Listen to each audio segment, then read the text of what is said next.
Looking down at me, suffering on the hospital bed, my husband coldly declared, I'm going on a trip now. Huh? You're 9 weeks pregnant, right? Well, morning sickness is something you can handle on your own. I don't want to be tied down during that time. I just had a place I wanted to go. Well then, take care. My husband left the room in a brisk manner, leaving me behind. Wait. Tears welled up involuntarily, and I endured the suffering all by myself. After that, with no contact from my husband whatsoever, I spent 3 anxious days. Then my mother-in-law rushed into the hospital room and yelled, My son! My son! He was rushed to the emergency room and is unconscious! What? What does that mean? Carrying my big belly, I headed to the hospital where my husband was taken, and there, an unimaginable scene unfolded before me. My name is Mia. I'm a 28-year-old housewife entering my 2nd year of marriage this year. I am currently pregnant with our first child. I met my husband Matteo through a mutual friend, and I was drawn to his easygoing personality, so I asked him out. Matteo is a diligent employee at a regular company, and he takes good care of me. When we found out about the pregnancy, he was overjoyed and ecstatic. Congratulations! I'll take a day off work tomorrow. Let's celebrate. That's too much. We need to be responsible since we'll have expenses from now on, so please, focus on your work. Although I replied like that, I honestly felt happy to see him so excited. In the end, he treated me to a homemade meal over the weekend that was too much to finish. And so my pregnancy journey began. Since then, Matteo would buy multiple amulets for a safe delivery. And even before my belly grew big, he would place his hand on it every morning. May you be born healthy, he would pray. I had a lot of anxieties being pregnant for the first time, but seeing Matteo acting a little out of the ordinary like that made me feel better. Around the 7th week of pregnancy, I started to become somewhat sensitive to food smells. One day, despite having no appetite, I thought I should eat for nutrition, but when I forced myself to eat, my stomach felt extremely nauseous, and I rushed to the bathroom. In my foggy state of mind, I understood. Morning sickness had begun. When I finally calmed down and returned from the bathroom, Matteo, with a face ever paler than mine, was worried about me, so I couldn't help but laugh. Morning sickness symptoms weren't too severe yet, but despite Matteo being busy with work, he took care of me and showed me kindness. Even when he came home tired from work, he would talk only about me and our unborn child, and I genuinely thought he was a great husband from the bottom of my heart. However, the atmosphere at our home gradually started to change. There came a time when he would take out his smartphone more often, and when I caught a glimpse of the screen, it seemed like he was having exchanges with someone. It's Matteo we're talking about. It couldn't possibly be an affair, right? While feeling a slight sense of unease, I believed that at the time. However, as the days went by, the frequency of his exchanges on his smartphone increased. He even started taking out his phone during our conversations. One night, unable to sleep due to the effects of morning sickness, Matteo quietly got up, gazing at his phone screen, and left the bedroom. And there were times when he didn't return for a long time. I used to think that he went out because he was considerate of me sleeping, but the unease within me kept growing steadily. By the time I entered the 9th week of pregnancy, the symptoms of morning sickness had worsened, and I started experiencing headaches and ringing in my ears. It was no longer a situation where I simply felt anxious about Matteo's actions. Is the smell of food always this nauseating? I couldn't eat enough during meals, and even drinking water made my stomach feel queasy, causing me to vomit. With days like that continuing, my body gradually became unable to function properly, so Matteo drove me to the hospital, and I was immediately put on an IV drip. Your morning sickness symptoms are severe. It would be better for you to stay in the hospital until your condition improves. I was able to go home that day, but the next day I was admitted to the hospital right away. Matteo expressed his concern for me, but he had a serious look on his face as if he was thinking about something. The next morning, after preparing for my hospital stay, Matteo drove me to the hospital again. Once I finished the necessary preparations in the assigned hospital room, Matteo said something unbelievable. I'm going on a trip now. Huh? I was so shocked that I couldn't find the words to speak. Before I had time to ask him where he was going or what he wanted, Matteo briskly left the hospital room. Leaving me behind for a trip? Is this some kind of joke? That's what I thought, and once I calmed down, I tried calling him, but there was no answer. As I became deeply troubled, the symptoms of morning sickness worsened. I could hardly eat any meals, and the headaches were so severe that I even thought I might die. I tried calling him multiple times, wishing that Matteo would at least be there, but for the next 3 days I couldn't reach him at all, and I was overcome with immense anxiety. My parents lived quite far away, so they couldn't come to visit me easily, and I was left to struggle with pain and uncertainty all by myself. In the midst of that, my mother-in-law came to visit me. Long time no see, Mia. I heard you've been going through a tough time. Are you okay? I'm managing somehow. Thank you for coming all this way. Although I replied like that, I couldn't hide the worry in my expression. You look a bit pale. Is something bothering you? Actually, Matteo went on a trip. It's been 3 days and I haven't been able to contact him. Well, what on earth? That child?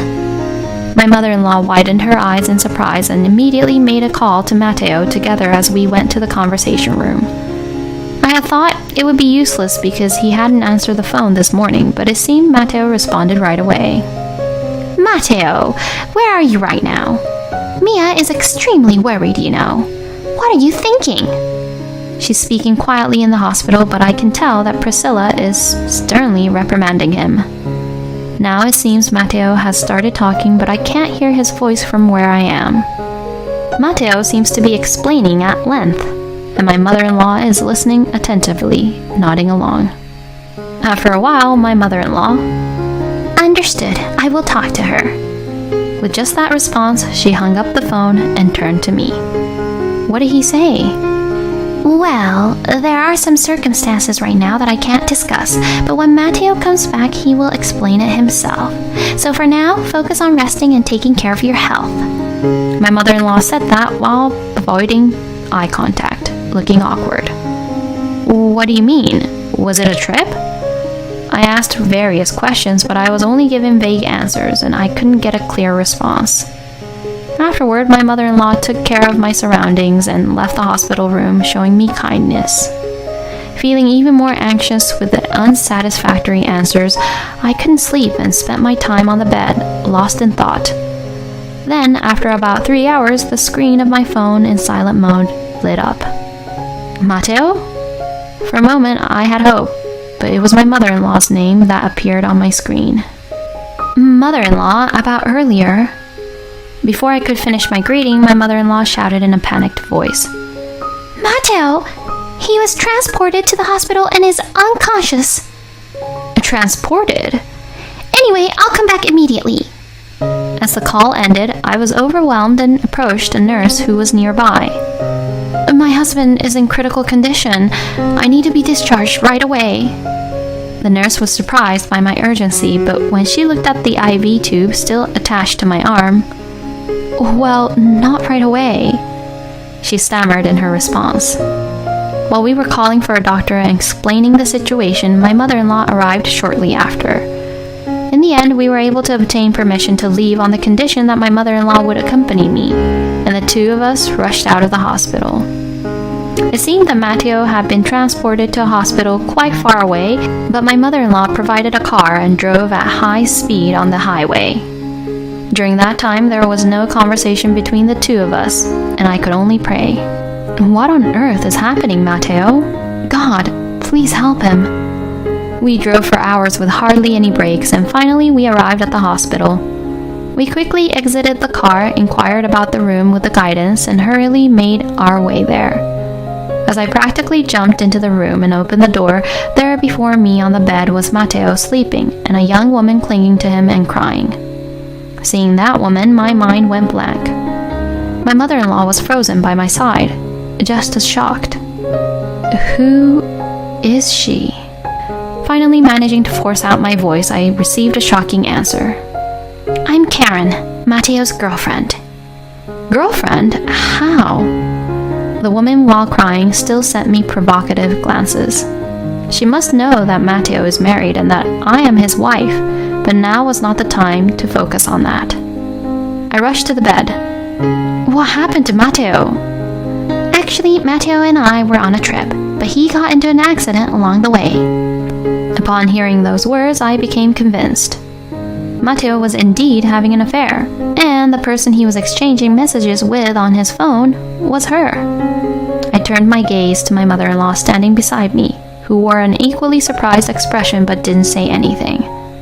Just then the doctor arrived, said that there were no serious injuries to his body, but that he had hit his head hard, and that there was a 50-50 chance that he would regain consciousness. Knowing that there was a possibility Mateo might not wake up, my consciousness drifted even further away. Despite feeling disappointed in his act of infidelity, I still loved my husband deeply. Holding his hand, I prayed from the bottom of my heart for him to regain consciousness. And then, to my astonishment, Mateo's hand moved slightly and he returned the grip. Acting on instinct, I tapped his shoulder and called his name repeatedly, and Mateo slowly opened his eyelids. It was a miraculous moment as he regained consciousness. Ah, thank you, God. When my mother-in-law went to call the doctor and have Mateo's condition checked, it seemed there were no particular issues, so she was allowed to stay with him. As my mother-in-law and I sat on the chairs next to Mateo, the woman who was his affair partner awkwardly moved her chair away and retreated to the corner of the room. I'm glad you're okay. I was so worried. Oh, I'm sorry. But why did you leave me behind? He hesitated for a moment, but then resignedly began explaining what happened over the past 3 days. Your morning sickness was getting really severe, right? So I went to a spiritual hotspot to pray for your recovery. Prayer? I was taken aback by his unexpected words, but he didn't seem like he was lying. I heard there's a powerful spiritual hotspot deep in the mountains that is believed to be effective for wishing for loved ones. But the road leading there is not well maintained, and it's like a hidden place, so it takes time to reach. That's why I had to leave the hospital quickly after you were admitted. What? If that's the case, then why didn't you tell me? There are rules, you see. To make a wish at that power spot, I must not contact the person I'm wishing for. At that moment, I glanced at my mother-in-law. I'm sorry. I heard it from Mateo over the phone, but he strongly warned me not to say anything either. So that's how it was. I appreciate that he went with good intentions, but there's something I can't forgive. But even so, you didn't have to go with your affair partner. Affair? He responded with a clueless tone, as if he didn't understand what I was talking about. Thinking he was pretending, I turned my gaze to that young woman sitting in the corner of the room, and Mateo, too, followed my gaze and looked at her. Huh? Why are you... He said with a bewildered expression on his face. Huh? Both I and my mother-in-law exclaimed in surprise and widened our eyes. The woman looked embarrassed and shrunk back slightly. Who is she? She's a member of the same project team at work, right, Karen? Upon being called Karen, she gathered her resolve and walked up to us. I'm Karen. I'm sorry. It's a lie that I'm Mateo's girlfriend. Surprised, we listened as Karen began to explain the situation. According to her story, Karen admired Mateo, her senior colleague at work, and over time, that admiration turned into romantic feelings. Despite knowing he was married, she continued to message him outside of work hours, disguising it as work-related discussions. It turns out that Karen was indeed the person he was exchanging messages with on his smartphone.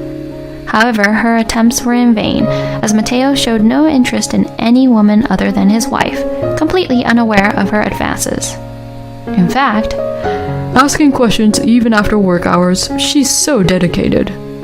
She was even praised for her work ethic. It's a typical response from Mateo, who seems insensitive to personal relationships, but it turns out Karen was only valued as a co-worker. So Karen devised a plan. Karen was the one who revealed the famous spiritual hotspot to Mateo. She knew that Mateo was concerned about my morning sickness and that he had strong religious beliefs, so she thought that if she told him about a powerful spiritual hotspot, he would definitely go. So through colleagues at work, Karen spread rumors to Mateo. As expected, the plan worked, and Mateo quickly set off after admitting me to the hospital. When Karen received a message on her phone that he would be taking some time off from work, she became convinced that he was going to the spiritual hotspot. With that certainty in mind, she waited for him there, secretly following his every move. If everything went according to plan, she would appear before Mateo the moment he arrived at the spiritual hotspot. It's fate, isn't it? It seems she had plans to say that and perform a prayer for a good relationship. However, Mateo slipped and hit his head in the mountains, losing consciousness. In a state of panic, she made an emergency call for help. It seems that the hospital tried to contact Mateo's family, so Karen instructed them to call his mother instead of me. Karen knew that I was hospitalized, and she had witnessed Mateo speaking with his mother on the phone just before he slipped. Based on that, she believed that his mother would come immediately if informed. If Mateo wakes up, there's a chance he might turn towards me, Karen said, holding on to a faint glimmer of hope. With that in mind, she lied to us, claiming, "I am his girlfriend." I'm so sorry for putting you, Mateo, in danger because of me. And on top of that, I lied. I was completely out of my mind. I'm the worst. Karen finished her explanation and apologized again, shedding tears. I was completely stunned by the outrageous story, and I didn't know what to say. Both Mateo and my mother-in-law had the same blank expression on their faces. I thought she was a person who had been involved in stalker-like behavior and had outrageous thoughts, but now I can see that she deeply regrets her actions. Honestly, I was surprised. I want you to let go of Mateo already, but thanks to you, my husband was saved. Thank you. Indeed. Regardless of the motive, you are our son's savior. Allow me to express my gratitude. My mother-in-law and I sincerely expressed our gratitude. Karen seemed surprised for a moment when she was thanked, and then she bowed her head multiple times. Mateo appeared uncomfortable and awkward, but he followed us and spoke up. I'm truly grateful for your help, but I'm sorry. I can't see you as anything more than a junior colleague, and I can't have any interest in anyone other than Mia. He said it decisively. No, I don't deserve to be thanked. I'm sorry for being selfish, but I'm really glad. Karen continued to apologize, shedding more tears, and she also apologized to Mateo for lying. She was simply overjoyed that his life was saved. Afterward, the three of us comforted Karen and left the hospital room when things settled down. Fortunately, Mateo was able to be discharged without any lasting effects. I also stayed in the hospital for about 10 days, and my morning sickness symptoms subsided, allowing me to be safely discharged. Mateo continued to worry and take care of me every day, and with the stability of the second trimester, I was able to live a calm life. Most importantly, the anxiety about my husband's infidelity disappeared. And then I safely gave birth while holding Mateo's hand. The next morning, still awkwardly holding our baby, Mateo came to the hospital room. I'm so glad the baby was born safely. Now we need to go make a wish for the child's well-being. He said that and began earnestly searching for a place. I was somewhat amazed by Mateo's devoutness. Remember this, being by our child's side is the best medicine, more than any wish, I gently advised him. Mateo had a bewildered look on his face. But I don't have anything I can do. You were hospitalized too, so you understand, right? Upon hearing that, he nodded vigorously. Ah, yes. I certainly felt anxious being alone. It seems like he finally understood. There will be many challenges in raising our first child from now on. Nevertheless, I am confident that everything will be alright as long as I am with him, I thought, and I embraced our newborn baby.